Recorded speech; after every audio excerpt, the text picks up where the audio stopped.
آقا سلام زمین دومی برسه. نمیدونم سال ویدیو چجوریه، اصلا نمیخواستم فیلم بگیرم. یهو توی کافه نشسته بودم دیدم تصویری سالن محیط نشنال جیومتریکی نشسته نیست، گفتم ویدیو بگیرم با تو صحبت کنم.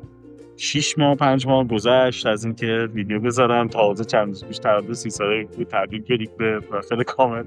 بعد یه دونه ویدیو 30 سالگی میخواستم بگیرم، نشد. یعنی هی من واسه تو این 4 5 ماه 6 ماه حالا کسایی که بیشتر میشناختنم، اتفاقایی که دیگه جنگ و فلان و قبلش اتفاقایی که افتاد، همه میدونن که نبودم یه تایم خیلی زیادی به خاطر اینکه جابجا شدم، مجبور شدم یعنی جابجا شدم. از جنگ فرار کردیم آقا دیگه، حالا هر کی تونست از جنگ فرار کرد. منم مدت اصفهان بودم و تهران نبودم.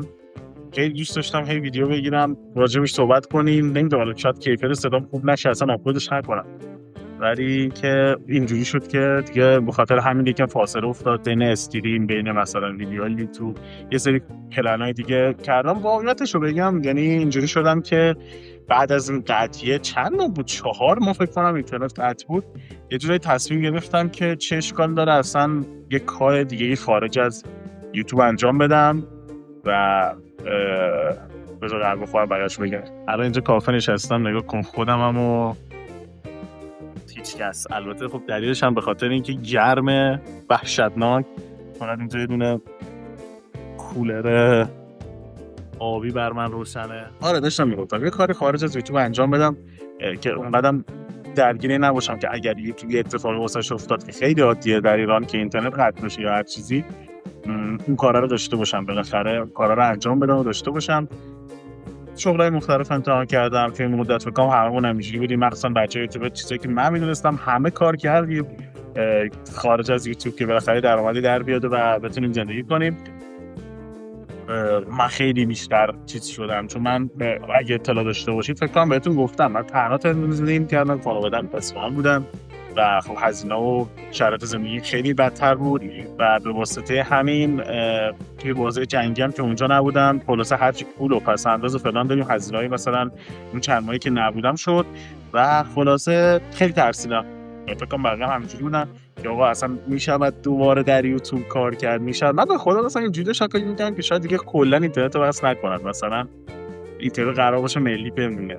مثلا داشتم این فکر می‌کردم که اوکی دیگه باید کانتنت مثلا تو آپارات درست کنیم فلان. اینا البته بهتون بگم اگر لایو شم احتمال زیاد دوباره تو آپارات لایو میشن، چون که پلتفرم کیک و اینا واقعا یه پلتفرمیه که باید یه جوری بچه‌ها رو بشناسی تا مخاطب بگیری، یعنی اینجوری که به هم دیگه معرفی بشید تا مخاطب بگیری، کلاب کنی و امثال. ما حالا زیاد اونقدر آدم اجتماعی نیستم، خیلی تو این موضوع گیرم که مثلا با کی کار کنم، چه جوری کار کنم، اینا واسه همین اونقدر زیاد مثلا چیز نیستم. بعد واسه همین موضوع ترجیحاً بین همون آپارات احتمالاً استریم کنیم، چون ما بق داره شاخه به خدا اصلا آماده نبودم واسه ویدیو با تصویر گرفتم دیگه. هی بچهای کافه میان دم این حیات میرن و من اینجوری هم که مثلا ما کار دارن دنبال کاری نیستن که من چیکار دارم میکنم. من اینجوری حس میکنم مثلا همه منتظرن من دارم چیکار میکنم، ویدیو میگیرم بیان مثلا نگاه کنن برم. چی تاخه مثلا چی میاد نگاه کنه تو چه ویدیو؟ سر به سرم من. بحران 30 سالگی زمانیه به نظر من که تو کارهایی که دوست داشتی رو نکرد. من شاید یک سری کارها رو خیلی زیادی انجام دادم، شاید یک سری کارها رو انجام ندادم. مثلا الان بحران 30 سالگی واسه من اینه که استیبل مالی هنوز ندارم، یعنی این چیزی که دوست دارم هنوز ندارم. یکی دلایلش دقیقاً واسه همین. ولی مثلا اینکه بگم خیلی چیز عجیب غریبیه که وای من امروز دیگه تخت خوابیدم و هیچ کاری نمی‌کنم و این چیزا نه، از خبرات نیست. واقعاً واسه من از قبل بعدش اتفاقی نیفتاد و اینکه اتفاقا خیلی خوبه وقتی 30 سالت میشه. ببین بیادبی واقعاً همه چیز دایورت، اصلا هیچی واسط مهم نیست. بعد 30 سالگی واقعا اینجوری میشه، هم خوبه هم خیلی بده. شاید سری آدم فکر کنه چقدر بیخیالی، در صورتی که بیخیال نیستیم که خب چیکار کنم دیگه. اینجوریه. بحران 30 سالگی هم نداریم، فعالیتمون هم شروع میکنیم، لایوامون هم حتما شروع میکنیم. حتی اگر یه کاری دیگه تو فرض کنم من رفتم مثلا یه دونه کافی شاپ زدم، یه دونه سوپرمارکت زدم، هر کاری کردم باز ما بحث کانتنتمون رو داریم. 100% مطمئن باشید اصلا همچنان کانتنت میسازیم. و اینکه من ولتون نمیکنم 30 سال که چی بشه 60 سال 70 سال من همچنان هستم در خدمت شما. البته خب خیلی هم دمتون گرم، این یه دقیقه آخر رو بذاریم که میخوام 8 دقیقه بشه ببینم پول میتونم ازش در بیارم. واقعیت نه، بس اینه که این یه دقیقه رو میخوام بذارم واسه تشکرات. چقدر ازم سوال پرسید، چقدر اینترنت قطع بود، به محض که واسه دین دین دین دین پشت سرم بچه‌ها که کجایی اتفاقی افتاده خوبی، انشالله که همه مخاطبای من، هر چی که من 60,000 نفر توی اینستاگرام، 25,000 نفر توی یوتیوب و همسالون هر کی هست، انشالله همه سلامت باشن، خانواده‌اشون سلامت باشه. اتفاقات خیلی بدی از سر گذروندیم. راستی اینو یادم رفت اشورتون بدم، بچه‌ها میگفتن این مدت که نبودی موهات چقدر بلند شده، چقدر گذاشتیم. موها من اینقدر، موها من در حال حاضر اینقدر. اون سری هم می‌خواستم برام، چه بالی داره زیر موها میذاره، اون سری هم می‌خواستم برام کوتاه کنم دیگه، بیخیال شدم. جایی که کوتاه کنم ببینید یکم این بغلاشو گرفتم، ولی کوتاه نکردم. واجی اصلا از اول ویدیو چرا من اینجوری فیلمو نگرفتم؟ چرا اینجوری بهتره؟ شبیه این بازیگر خارجی است. دادا بهادو نگاه کنید چقدر سیبا میخوره تو موها. آره خلاص آقا موها من در حال حاضر این قدره. مثلا دارم بهش فکر نکردم. موهای بازم باحاله، مثلا اینجوری موهام بذارم تو ویدیو. یکم الان خپلی هم چون از خواب پا شدم اومدم کافه، میکروفونم ندارم، اصلا به خدا نمیخواستم این فیلم رو بگیرم. این فیلم من می‌خواستم توی یک فضای خوشگل اینا بگیرم. بعد یه هوی دیگه به سرم زد، گفتم الان که نشستم در کافه و تنها، این فیلم رو چرا نگیریم؟ یه سیس بگیرم، میخوام بذارم کاور. ای کاش بشه این صدا رو با کیفیت بیام درست کنم. اگه کیفیت نگیره مجبورم چیز کنم، یا ویدیو رو یه بار دیگه بیام بگیرم، یا اینکه مثلا بذارم تیسونه بگیرم یه حرکتی بزنم.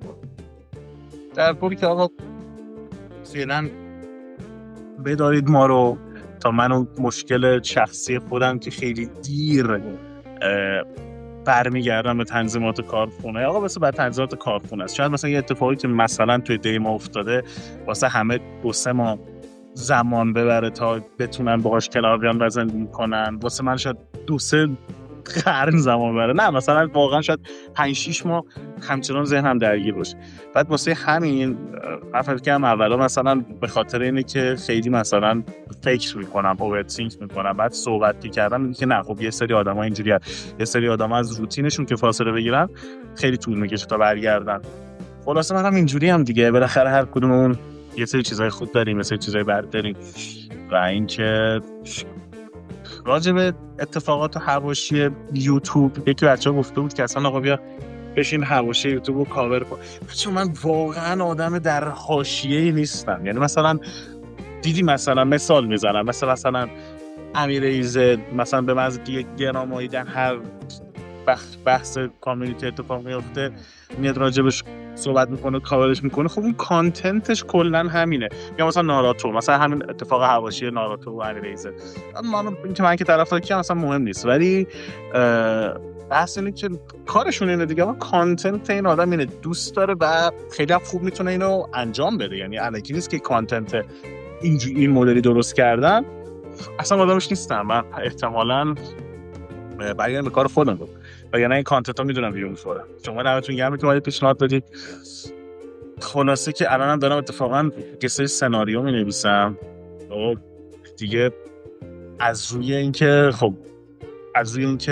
نتونستیم از یوتیوب پول در بیاریم، به هر چیزی که از قبل بلد بودم چنگ زدم برای درآمد. مثلا من خب کار آتلیه انجام میدادم، کار عکاسی انجام میدادم، کار سناریو نویسی، فیلم برداری، ریلز و امثال هم. این مدت داشتم این کارا رو انجام میدادم دیگه برای امرار معاش. آقا بای خلاصه تا من برگردم یکم مراعاتم کنید.